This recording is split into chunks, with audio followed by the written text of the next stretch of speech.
Oi, meu povo, tudo bem? Então, nós estamos aí no terceiro dia de Gênesis, capítulo 9 até o 12. Hoje é o estudo deles. Sabendo que é resumido, tá? Se falar tudo, não vai caber em um vídeo, né? Mas é o que é necessário, tá bem? Para você entender a palavra de Deus. Por favor, anota, porque você vai esquecer. Porque não adianta você vir ver o vídeo e não anotar, porque você esquece. Aí, quando você for lá ver de novo, tu não vai lembrar. Então, é bom que você anote, pegue o teu caderno e vamos comigo para ver o capítulo, tá? E antes disso, inscreve aí no canal, tá bom? Se você não é inscrito, compartilha, deixa teu like e aperta o sininho aí de notificações para que quando eu colocar o vídeo te notifica, beleza? Então vamos para o estudo da palavra. Vamos começar no capítulo 9 de Gênesis, que diz o título Aliança de Deus com Noé. Aqui Deus ele institui a longanimidade dele, tá? De Deus. Aqui Deus ele institui uma ordenança com a humanidade e também uma promessa como um sinal da longanimidade de Deus, tá? Aqui começa a longanimidade de Deus no capítulo 9 de Gênesis. E no versículo 1, Deus ele abençoa Noé. Aqui vai começar a responsabilidade familiar, tá? Que Deus ele dá para a família de Noé e a proteção. E Deus ele celebra a bênção dele para o teu povo. E aqui Deus ele abençoa, tá? A bênção de Deus para o teu povo, para Noé, para se multiplicar. Então, não é só para eles multiplicar, mas é para eles também ter a responsabilidade dentro da família. E no versículo 2, Deus fala assim: pavor e medo de vós virão sobre todos os animais da terra e sobre todas as aves do céu. O que Deus está querendo dizer no versículo 2?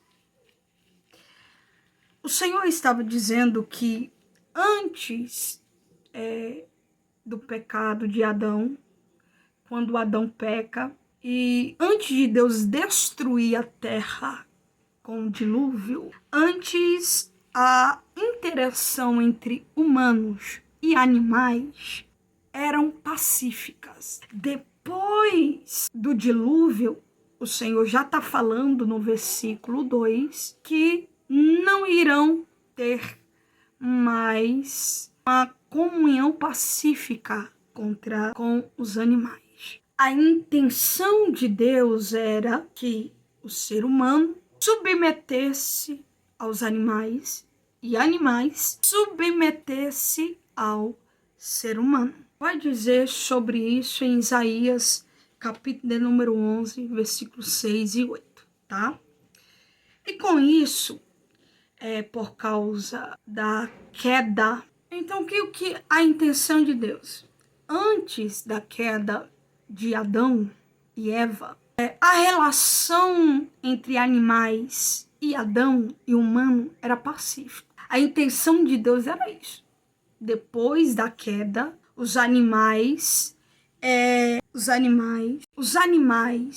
o ser humano transgrediram insolentemente as suas funções designadas. Quando é transgredido através de Adão e Eva, depois da queda do humano, já o humano e os animais se corrompem, já não fazem as funções que foram designadas para eles. Transgrediram.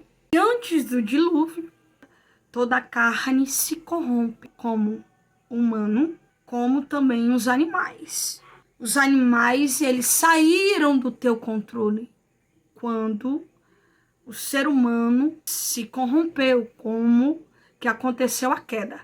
Aconteceu a queda do homem, aí já transgrediu as funções designadas, e já os animais e os humanos se corrompem, e já se corrompem com seus comportamentos, e já animais saíram do seu controle, tá? Não tendo mais medo do ser humano. E no versículo 2, Deus, ele realça esse domínio do homem para com os animais, tá? Sobre os animais. Aqui Deus, ele realça novamente aquilo que se perdeu antes do dilúvio. Realça o domínio, mas não quer dizer a pacificação como os animais antes tinham na época de Adão. Aqui no versículo 3 do capítulo 9 de Gênesis, quando Deus ele fala que vive, aqui Deus ele estava trazendo uma ordem, dizendo que animais que morrem por si mesmos são proibidos deles comerem, mas só aqueles que têm a aliança para com Deus. É proibido.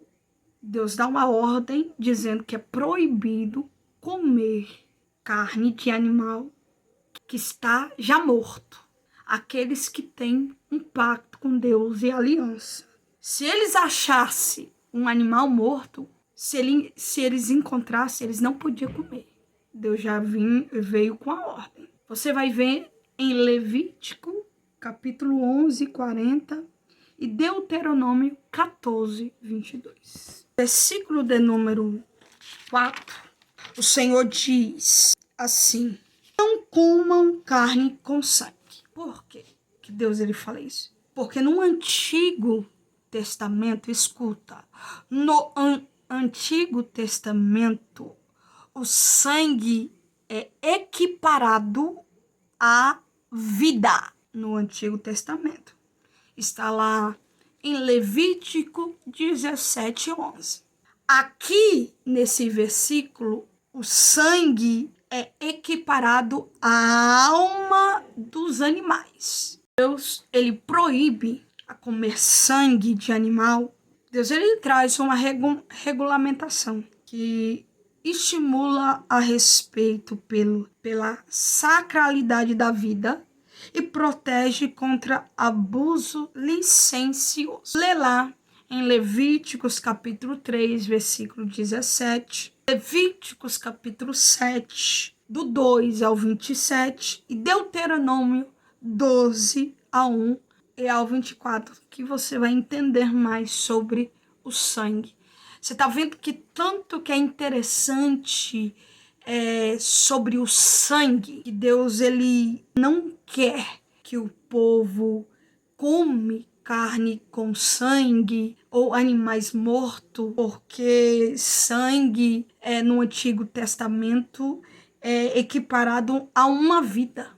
Então, aqui Deus vai falar, né, no versículo 5, que se o homem matar o animal e o animal matar, vai ser, como diz o ditado, dente por dente, olho por olho, sabe? Iria ser da mesma forma, Deus iria requerer. No versículo 6, o Senhor diz: se alguém derramar o sangue do homem pelo homem, se derramará o seu, porque Deus fez o homem segundo a sua imagem, entendeu? Deus já fala isso, por quê? Porque eles, naquele tempo, estavam querendo deturpar o homem com a imagem semelhança de Deus. Já estava querendo mudar a direção que Deus ele fez lá atrás. Até aqui eles estavam querendo trazer uma imagem corrompida. Aí Deus ele vem e fala. No versículo 9, Deus ele estabelece a aliança com Noé e a sua descendência, tá?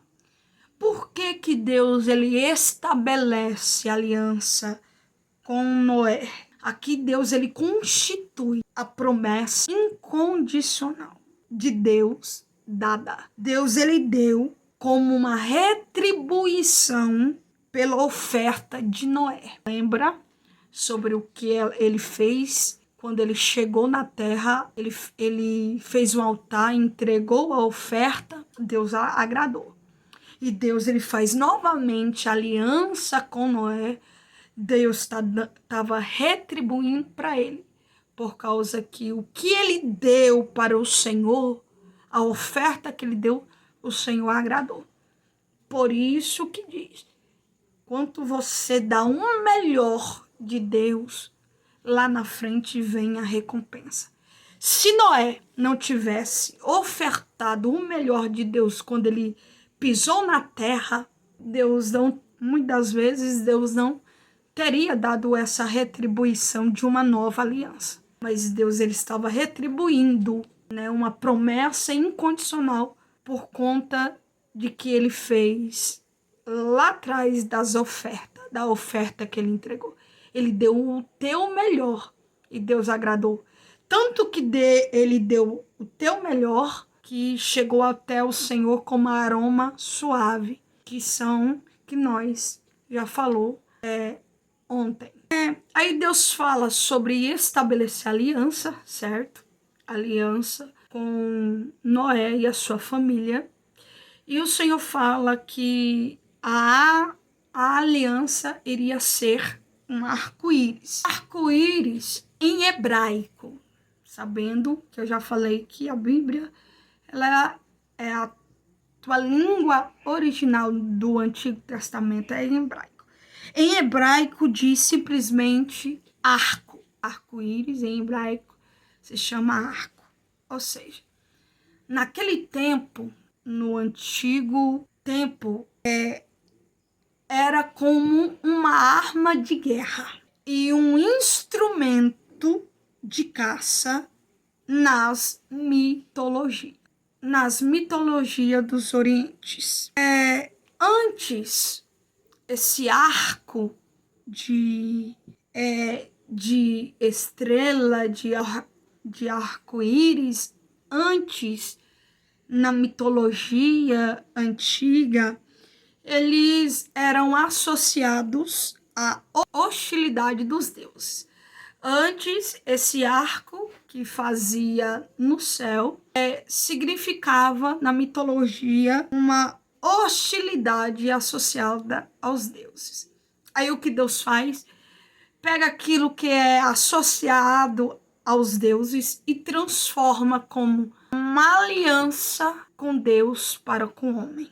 Então, Deus ele transforma esse emblema de arco-íris como uma reconciliação entre Deus e o homem. No versículo 15, o Senhor diz: e então me lembrarei. Aqui Deus ele transcende a sua onisciência. Só que não é porque Deus é onisciente, Deus, mesmo assim ele sendo onisciente, ele se envolve com a atividade da terra, mesmo sendo onisciente. Já no capítulo 17, a aliança de Deus é estabelecida no céu, como arco-íris. No versículo 20, Noé pronuncia bênção e maldição, sendo Noé lavrador. Passou a plantar vinha. E quando ele bebeu muito vinho, naquele vinho significa alegria. Alegria. Só que Noé se embriagou demais. Se bebeu demais. Se contaminou demais. Quando Cã, pai de Canaã, vê o seu pai sem roupa, com nudez, fê-lo saber fora os seus 2 irmãos. No versículo 24, despertando Noé do seu vinho, soube que lhe fizeram o filho mais moço, e disse: maldito seja Canaã. Porque Noé amaldiçoou o filho de Cã e não amaldiçoou Cã, porque foi Cã que viu o seu pai com a nudez. Eu vou explicar o porquê. Só que antes, aqui, Noé, ele maldiçoa o seu neto, Canaã. E aqui vem a maldição sobre Canaã, e eles um povo maldito porque Noé maldiçoou. Então eles foi o portador. O povo canaanita é um povo maldito. É um povo que por causa da maldição que Noé lançou, ele já foi conhecido como um povo maldito. Então, como que ele é o povo maldito? Essencialmente, eles foi retirado em relação da oração das bênçãos que Noé iria orar para Deus abençoar. Então, essencialmente, eles foram retirados, não iria participar mais. Então, é interessante isso aqui, que por conta de um ato do teu pai, que foi Cã, que viu teu pai, não foi Canaã, teu filho. Por causa de uma atitude de um pai, o filho pegou a maldição. É por isso que muitos falam, tem maldição hereditária. Não que a Bíblia diz, falando lá, maldição hereditária. Não, aqui é um exemplo de uma maldição. Porque, na verdade, não foi Canaã que viu seu avô, foi teu pai. Automaticamente, Noé maldiçoou Canaã, teu neto. Então, por que Noé não maldiçoou o teu filho, mas maldiçoou Canaã, filho de Cã? Porque Deus já tinha abençoado os filhos de Noé. Não tinha como Noé amaldiçoar. As bênçãos na vida de Cã, dos filhos de Noé, iria vir através de Noé. Então, Noé foi abençoado. Aí, conforme que Deus abençoou os descendentes de Noé, quem era o descendente de Cã? Canaã, que é o teu filho. Então, automaticamente, a maldição vai ir para o teu filho, porque ele não podia mudar a bênção que Deus tinha abençoado os descendentes de Noé. Então, automaticamente passou para o teu filho Canaã. Por isso que Cã, filho de Noé, não recebeu a maldição. Aí entra a maldição hereditária do pai para o filho. Só que não foi para o pai, por conta que Deus já vinha abençoado Cã, filho de Noé.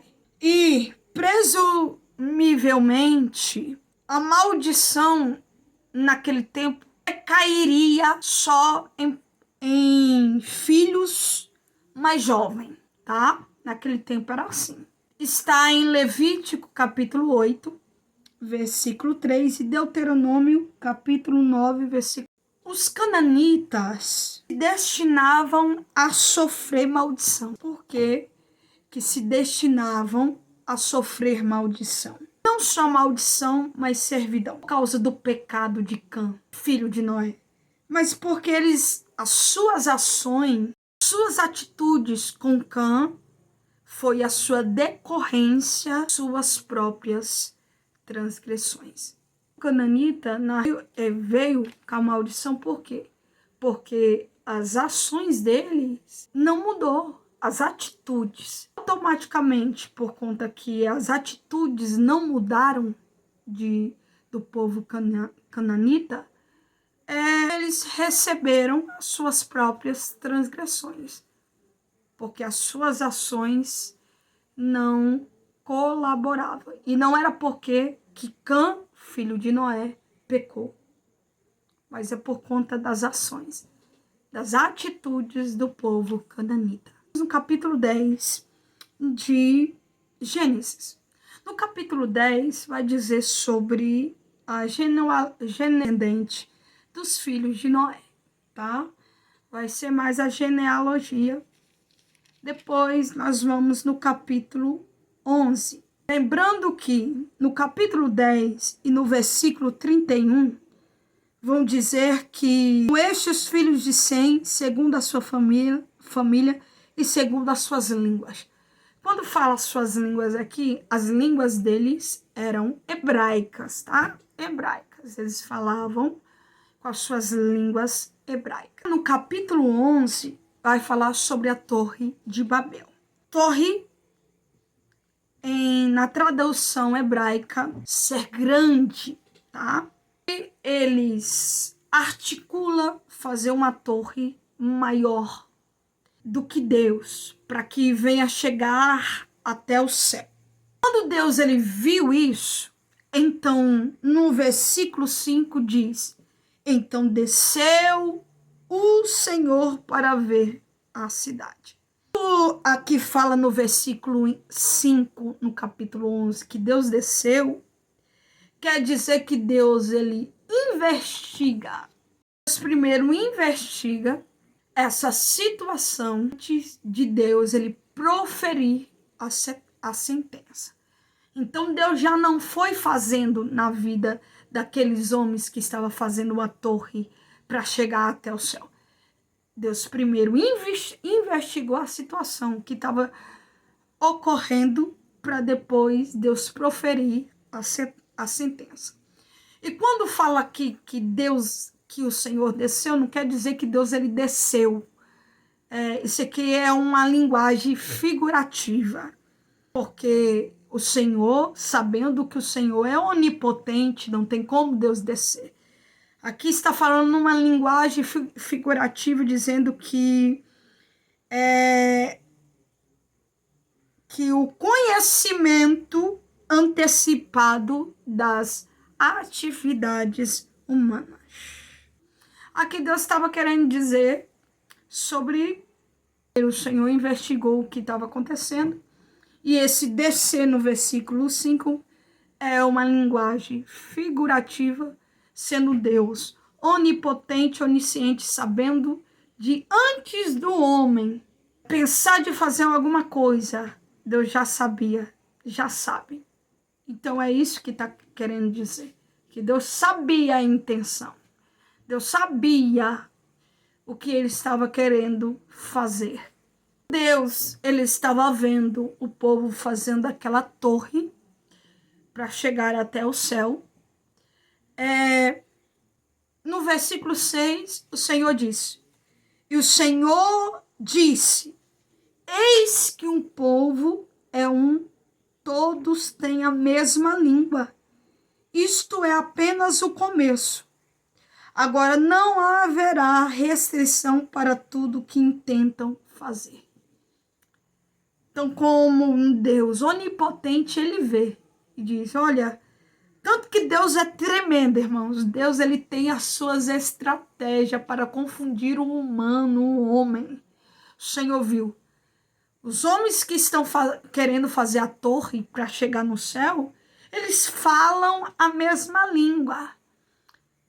Para eu confundir a ciência e a sabedoria humana, eu vou mudar as línguas deles. E eles não vão saber o que estão falando entre si. É por isso que a palavra de Deus diz que Deus ele confunde a ciência humana, a sabedoria humana, porque Deus é tremendamente terrível e soberano. Viu e diz: aqui eu posso entrar para confundir eles. Aí Deus trouxe outras linguagens. Fazendo outras linguagens no meio do povo, eles não estavam entendendo nada.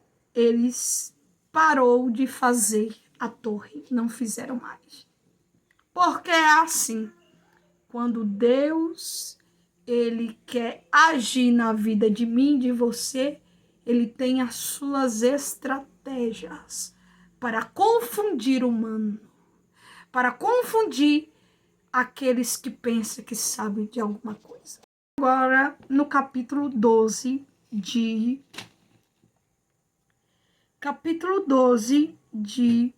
Gênesis. Já no capítulo 11, versículo 10, são os descendentes de Sem, tá? Que vai dizer sobre o pai de Abrão, certo? Os descendentes. Aí entra no capítulo 12 de Gênesis, que diz: Deus chama Abrão e lhe faz uma promessa. Qual que é a localidade de Ur? De Ur? Ur vivia numa cidade Mesopotâmia. É uma cidade de muito movimento. Não era uma cidade pobre, era uma cidade boa. No versículo 1, Deus, ele pede para Abrão, Abrão, sai da tua terra, da tua parentela, e vai para uma terra que eu te mostrarei. Aqui, Deus estava querendo dizer, olha, eu preciso aumentar o meu povo escolhido, da aliança minha. E para Deus aumentar, Deus precisa de um instrumento. Por isso que Deus fala, Abraão, sai. Abraão, quero te usar através de você. E de ti vai vir nações. Porque você vai ser um instrumento meu. Abraão ouve, obedece, obediência. E o Senhor diz, no versículo 3, e abençoarei aqueles que te abençoarem. E amaldiçoarei aqueles que te amaldiçoarem. Em ti serão benditas todas as famílias da terra. Ou seja, Deus já trouxe a bênção sobre a vida de Abraão. A bênção é essa, que aqueles que te amaldiçoar e aqueles que te abençoar vai ser abençoado, e aqueles que te amaldiçoar vai ser amaldiçoado. Porque Abraão era um instrumento de Deus vivo, para Deus abençoar os teus filhos, e também um Deus de juízo, que aqueles que amaldiçoar os filhos da tua aliança será amaldiçoado. Por quê? Porque Deus, ele tem ciúmes. Deus é Deus de sentimento, que nós vimos lá atrás, que nós lemos aí, que Deus é tremendo. Abraão, sai da tua terra, leva o teu pai, que é Tera, certo? Leva o seu sobrinho Ló e para em Harã. Eu já tinha mostrado para ele a terra.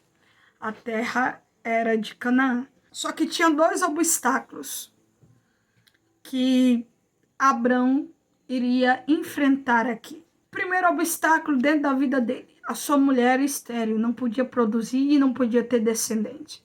Segundo, na terra de Canaã, tinha pessoas dentro daquele lugar, se apossando na terra que Deus ele prometeu para ele.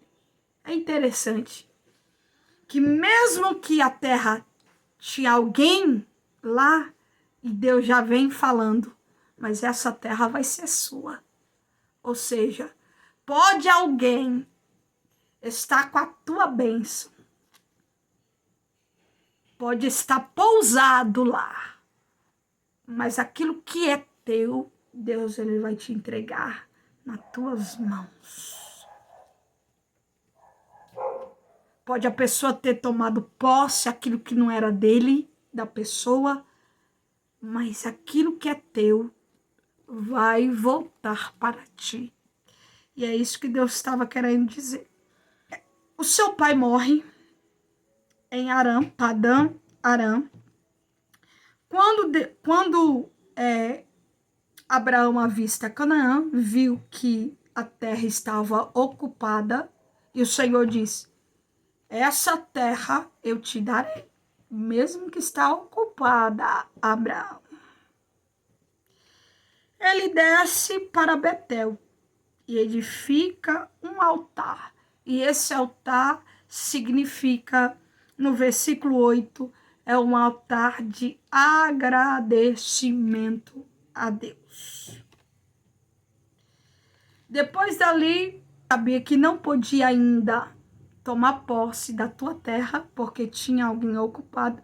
Ele desce para Neguebe, e de lá, na Neguebe, ele começou a ter fome, vai no capítulo 10. E aí ele desceu para Abraão ao Egito. Quando Abraão desce para o Egito,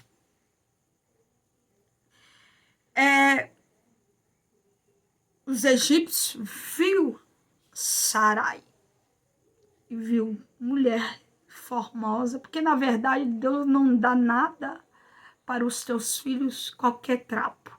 Deus dá para os teus filhos o melhor. Olhou para Sarai e disse: mulher formosa. Só que Abrão disse: é minha irmã.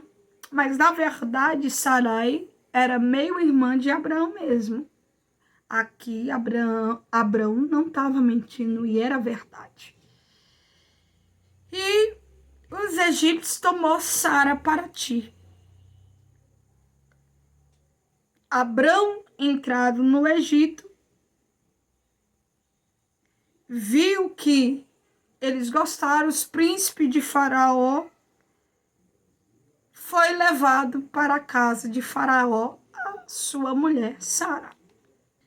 E chegando lá, Deus, ele puniu Faraó. Porque pode até tentar pegar aquilo que é teu. Mas Deus é Deus justo. Ninguém pega aquilo que é teu. Aquilo que Deus ele te deu. Deus puniu Faraó. Deus trouxe a praga. Chamou o Faraó a Abraão dizendo: que isso me fizeste? Por que não me disseste que era tua mulher? Eles começaram a ficar com medo, porque é assim. Quem tem Deus na vida, quando começar a ver que Deus ele é contigo, que você não está só, você tem um pai que vela, um pai que tem ciúme, um pai que sente, que tem sentimento, vão ver Deus sobre a tua vida. E diz: vai, por que você não me diz que é a tua mulher? E ele diz: vai, toma tudo. Toma e vai-te. E Faraó deu ordens aos seus homens a respeito dele e acompanharam ele na sua mulher e tudo o que possuía. Depois do Egito, quando ele passou um determinado tempo dentro daquele Egito, já Abrão saiu diferente, não saiu mais do que abençoado.